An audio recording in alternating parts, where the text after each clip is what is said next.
Ayan po, magandang gabi sa ating lahat and welcome back to our daily evening devotional. Ako po ang inyong presider sa gabing ito. At para po sa ating programa ay tayo po magkakaroon ng opening song to be followed by opening prayer na papanganahan po sa atin ni Brother Alvin Menjola. And then after po nun ay tayo ay mapapakinggan na natin ang speaker natin sa gabing ito na si Brother Elmar Rago. And then after po nun ay tayo magkakaroon ng konting sharing of insights kung mayroon po kayong gustong idagdag or i-share.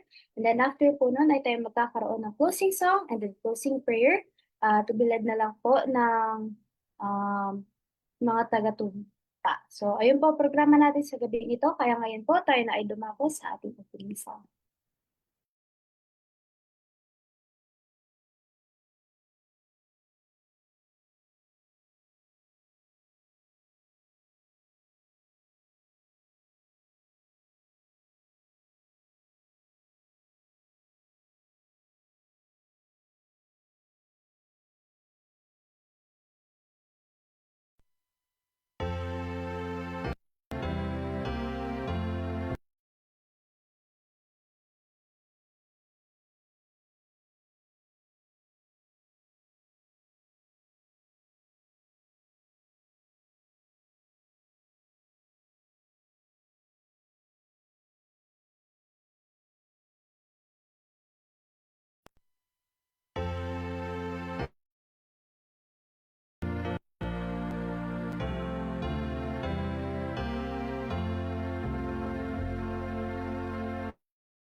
Let's pray. Our dear Heavenly Father, we'd like to thank you for guiding us throughout this wonderful day. Thank you for your guidance and your protection, for our blessings that you have given to us. Please continue to bless us as we have our devotional this evening. May you bless us with the Holy Spirit so that we may fully understand the message that you would like us to learn. And please continue to guide and bless our loved ones who are with us. And keep us all safe and away from any possible and dangers. Which you us from any things that we might have put it against thee throughout this day. And help us to go and before that to let us to be. Thank you for always hearing and answering my prayers. In Jesus' name, pray. Amen.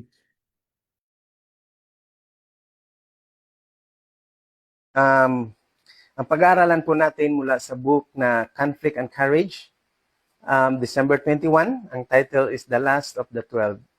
Sabi po dito mga kapatid sa Matthew chapter 5 verse 11 hanggang 12, Blessed are ye when men shall revile you and persecute you, and shall say all manner of evil against you falsely for my sake.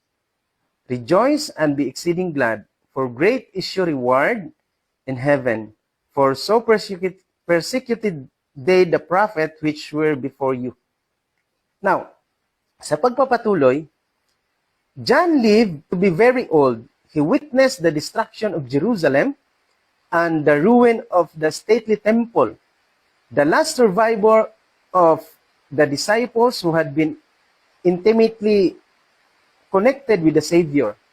His message had great influence in setting forth the fact that Jesus was the Messiah, the Redeemer of the world. The rulers of the Jews were filled with bitter hatred against John for his unwavering fidelity to the cause of Christ. They declared that their efforts against the Christian would avail nothing so long as John's testimony kept ringing in the ears of the people. In order that the miracles and teaching of Jesus might be forgotten, the voice of the bold witness must be silenced. John was accordingly summoned to Rome to be tried for his faith. Here, before the authorities, the apostles' doctrine were misstated. False witness accused him of teaching seditious heresies. John answered for himself in a clear and convincing manner, but the more convincing his testimony, the deeper was the hatred of his opposer. The Emperor Domitian was filled with rage. He could neither dispute the reasoning of Christ's faithful advocate, nor match the power that attended his utterance of truth. Yet, he determined that he would silence his voice. So, mga kapatid, si John gusto talagang patahimikin. Sa atin din po kaya ngayon, ganun din po ba? Sa tingin ko, opo. Na lalo na pag tayo ay mag-witness at magbigay ng katotohanan, pilit tayong patahimikin ni Satanas, mga kapatid.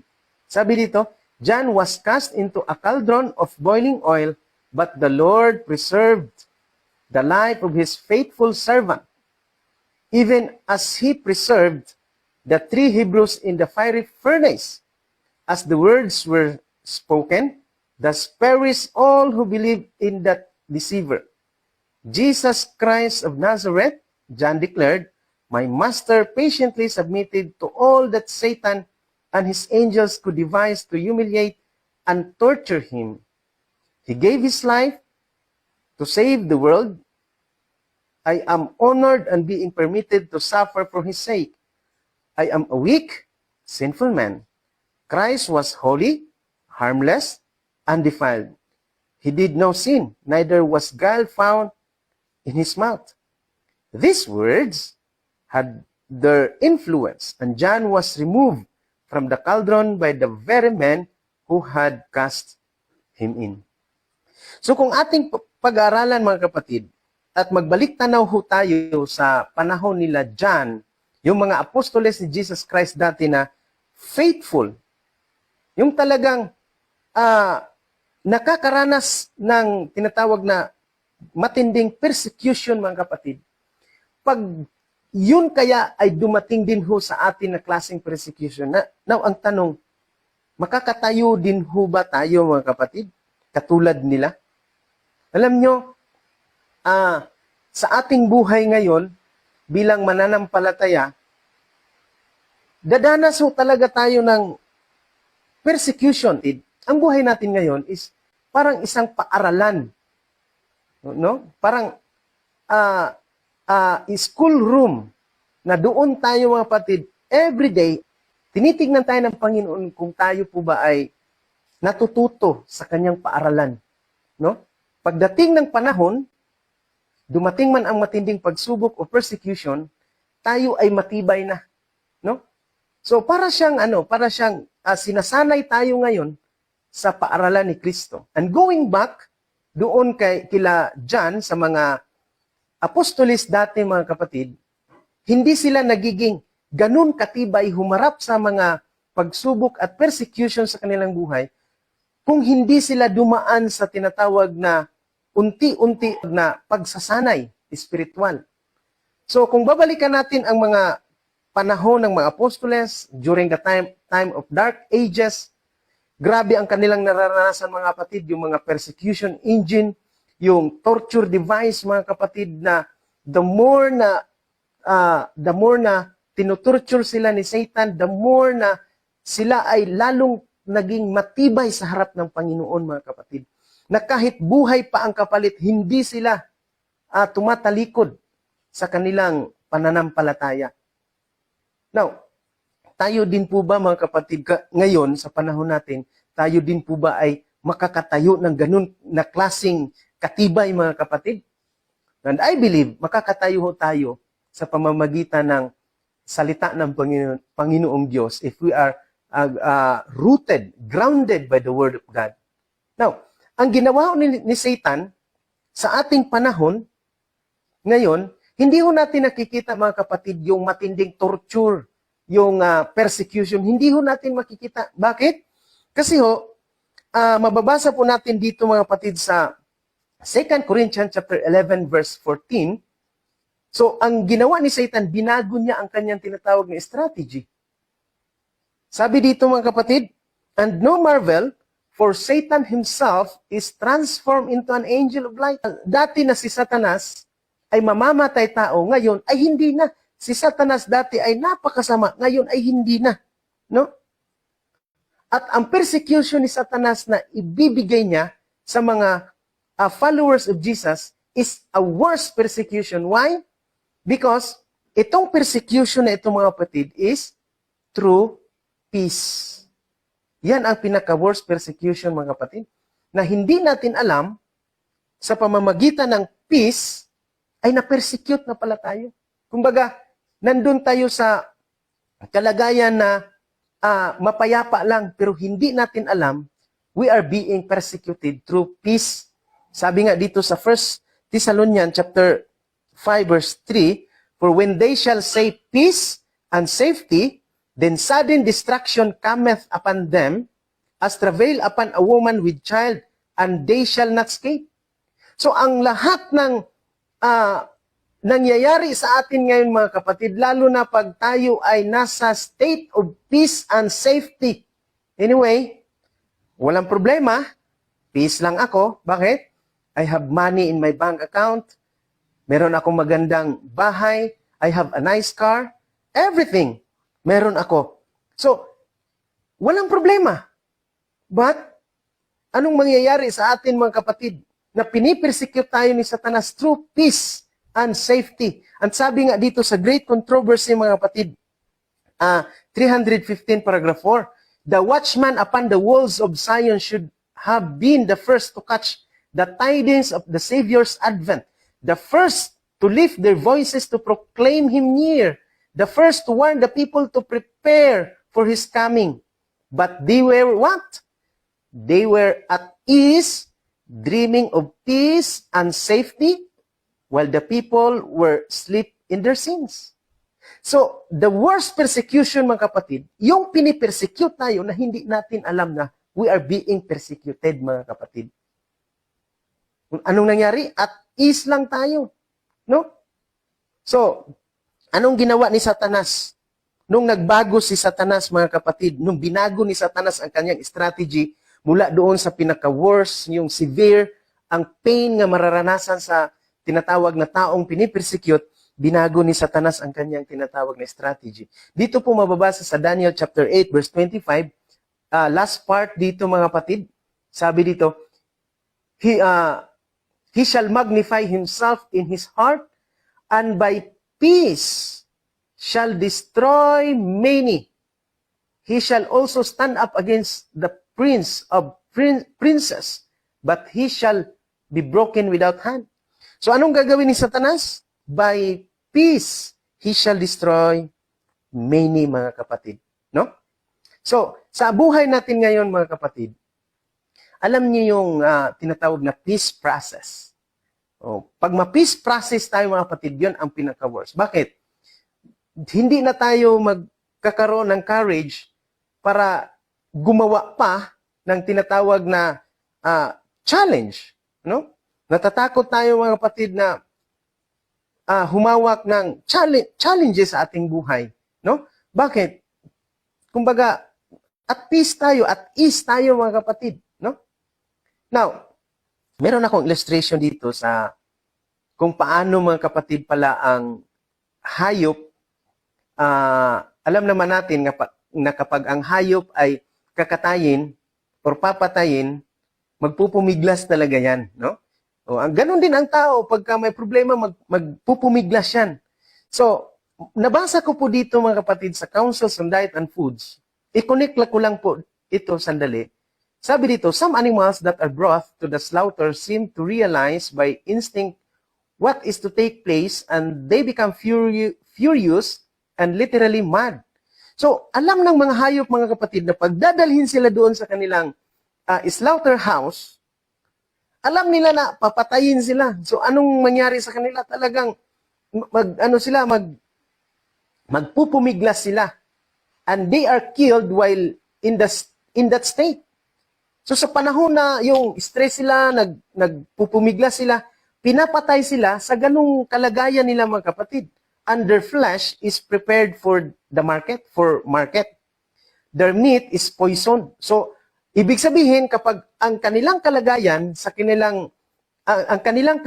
mga kapatid, pag kinatay sila or pinatay sila sa kalagayan na stress kayo sila, galit sila, so, ang kanilang laman ay magiging poison and has produced in those who have eaten it cramps, convulsion, at saka, sabi nga dito, sudden death. So, may pamamaraan pala, natutunan ko po ito, mga kapatid, na may pamamaraan pala na ang hayop, para hindi siya magpupumiglas, dapat hindi malalaman ng hayop na siya pala ay kakatayin, at dapat hindi malalaman ng hayop na siya pala ay mamamatay na. So, napakasimple lang ng pamamaraan. Una, dapat merong 3 days preparation. Yung first day, dapat kaibiganin mo yung hayop, halimbawa kambing or kalabaw, baka or manok, kaibiganin mo siya, tapos hawakan mo siya, tapos ipapakita mo sa kanya na love mo siya, na hindi ka threatened sa kanya. So, ang gagawin, hihimas-himasin mo siya, kaibiganin mo siya. Then, second day, same procedure. Then, third day, hahawakan mo pa rin siya, nagkaroon na kayo ng, kumbaga, pagkakaibigan ng hayop na yon, nakakatayin, tapos magdadala ka ng napakatalas na blade. While hinihimas-himas mo siya, bigla mong gigilitan ang liig niya sa bandang area or point kung saan banda doon yung malaking ugat sa liig. So, gilitin mo siyang ganyan, tapos hindi niya masyadong mapapansin yon. So, pabayaan mo lang siya, naglalakad-lakad yung kambing or yung kalabaw dyan or yung tupa, na hindi niya alam na yung dugo unti-unting tumatagas hanggang sa pag naubos yung dugo niya, mga kapatid, yung hayop na yon, matutulog na lang siya into death. So, Mga kapatid, ang malupit dito, baka hindi natin alam na katulad ng hayop na ginigilitan na pala tayo ni Satan, ang ating spiritual na pamumuhay, and one day, maggugulat na lang tayo, matutulog na lang tayo into death, into spiritual death, mga kapatid. Now, bakit? Kasi nakaharap tayo ngayon, mga kapatid, sa napakalaking persecution na darating. Kaya ngayon pa lang dapat gising tayo, dapat ang ating spiritual ay talagang matibay ang connection natin, mga kapatid, sa Panginoon. Now, before ako mag-end sa aking presentation this morning, mag-iwan po ako, mga kapatid, ng katanungan sa bawat isa sa atin. Now, the question is, if there is a great controversy, do you feel the war? If there is a great controversy, do you feel the war, mga kapatid? Or our feeling now is peace and safety. Now, in Revelation chapter 6, verse 17, for the great day of the Lord, for the great day of His wrath is come, who shall be able to stand? Pag dumating, mga kapatid, ang trouble such as never was since there was a nation, persecution. Isa sa persecution, mga kapatid, yung no buying and selling. Pag dumating yan, mga kapatid, tayo po ba ay makakatayo? Who shall be able to stand? Those who only understand, and the wise shall understand. Magandang araw at pagpalain tayo ng ating Panginoon Diyos.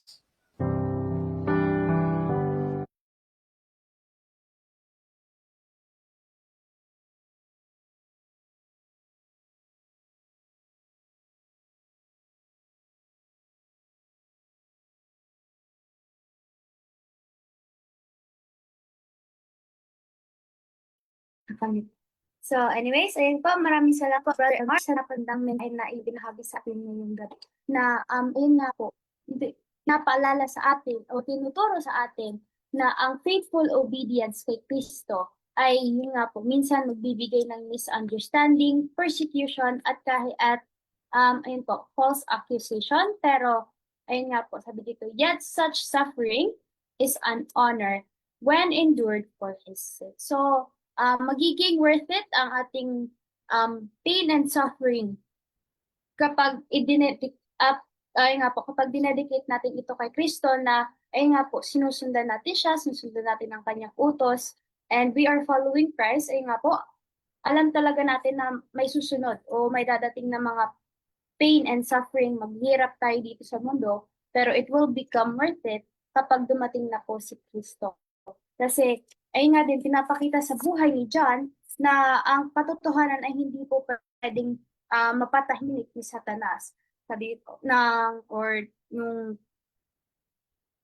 by power or cruelty. Kasi sabi dito, God sustains His servants according to His purpose. So, kahit po ang mga tao o human authorities, yung may mga nasa gobyerno or mga kapangyarihan, ay ino-oppose ang righteousness, ang Spirit pa rin po ay nagbibigay sa atin ng kalakasan, ng kalinawan, at ng conviction para po dun sa mga sumusunod pa rin kay Kristo. So, ang Panginoon po ay hindi man niya po, hindi naman po tayo matanggal sa mga trials kasi ayun nga po, kailangan naman natin madaan sa mga trials para ma-refine ang ating mga character. Pero, ayun nga po, binibigyan ng Panginoon ng tinutulungan o pinopursue ng Panginoon ang mga buhay na sumusunod sa Kanya at testimonies nila until their mission is complete. So, ultimately nga po, ang persecution ang magiging witness ng kapangyarihan ng Panginoon, a refinement of faith and a fulfillment of Christ's promise that those who suffer for Him have a great reward in heaven, just as the prophets before them did. So, wag po tayo magtataka na kung sa huling araw ay tayo ay i-persecute dahil sa ating pananampalataya kasi ayun nga po, sinabi naman na po yun o ay, sinabi naman po na ang mga tagasunod ng Panginoon ay dadanas talaga nito. And ayun nga po, matakot din yung sabi kanina ni Brother Elmar na tayo po ay matakot na parang nararamdaman natin ngayon na tayo ay at peace na parang hindi po tayo naguguluhan ng hindi po na wala tayong sobrang daming Elmer pala po. Brother Elmer na nga po baka tayo ay kinakaibigan na pala ng mga kampo ni Satanas or ni Satanas at nag-feel at peace tayo dahil nga tayo ay nagiging isa na sa mundo at ayun nga po yung sinabi niya kanina dun sa mga hayop o sa tupa o dun sa baka na parang nasugatan ka hanggang magdugo ka ng magdugo. So parang ganun din po sa mga Kristiyano na pag napasukan po tayo and then ayun nga po sunod-sunod na yung excuse natin at ayun nga po, baka matulog na lang tayo and then pagkagising wala na tayo sa piling ng Panginoon. So nakakakilabot o nakakatakot naman po yun ang mangyari sa atin. Kaya kailangan talaga natin maging careful sa panahon na ito. And ayun po, sino pa po ang gustong mag-share ng kanilang insights or mga testimonies or experiences po or anything related po sa ating devotional ngayong gabi, ay welcome po kayo to i-share dito sa ating virtual stage. So may gusto ba pong mag-share? Dalawa po sa Rasmin at Sister Pearl, may gusto po kayong idagdag?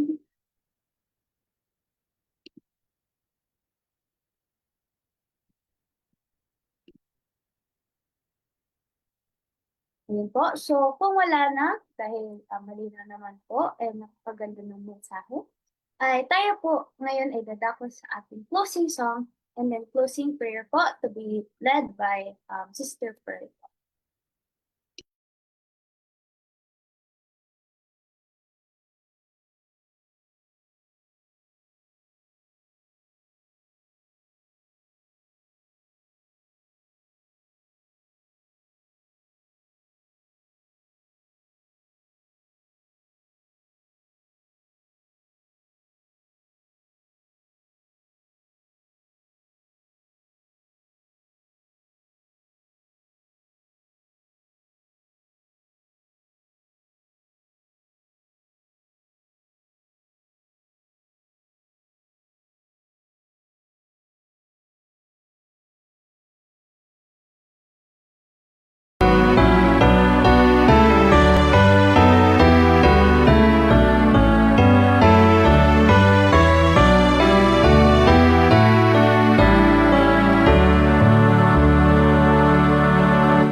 Tayo po ay manalangin. Let's pray. Ama namin banal, Diyos mapangyarihan sa lahat. Ama, nagpapasalamat po kami sa gabing ito, sa pag-iingat niyo po sa amin sa buong araw. At sa pagkakataon na kami po ay makakinig at makapag-aral po ng inyong salita sa pamamagitan po ni Brother Elmer. Maraming salamat po sa mensahe na amin po napakinggan sa gabing ito, sa mga bagay na dapat po naming masunod, at naway tulungan po kami na makapanindigan po kami sa lahat po ng inyong pong utos. Huwag po namin i-sacrifice ang aming pong prinsipyo.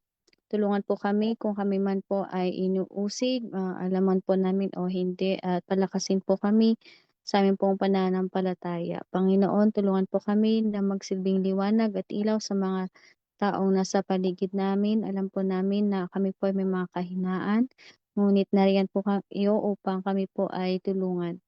Patuloy po kaming gabayan sa araw-araw na aming pong pamumuhay. Kayo po ang siyang manguna sa amin.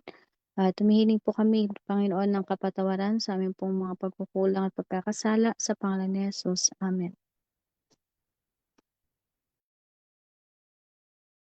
Amen. Ayan, maraming salamat po, Sister Pearl, sa pag-lead ng ating closing prayer and sa napakaganda na inner sa ating Brother MR. And ayan po, maraming salamat din po sa pag-join dito sa ating Zoom meeting for our daily evening devotional. Ay sana po ay samahan na kami muli bukas ng umaga para po sa ating daily morning devotional, and bukas din po ng gabi para po sa ating daily evening devotional.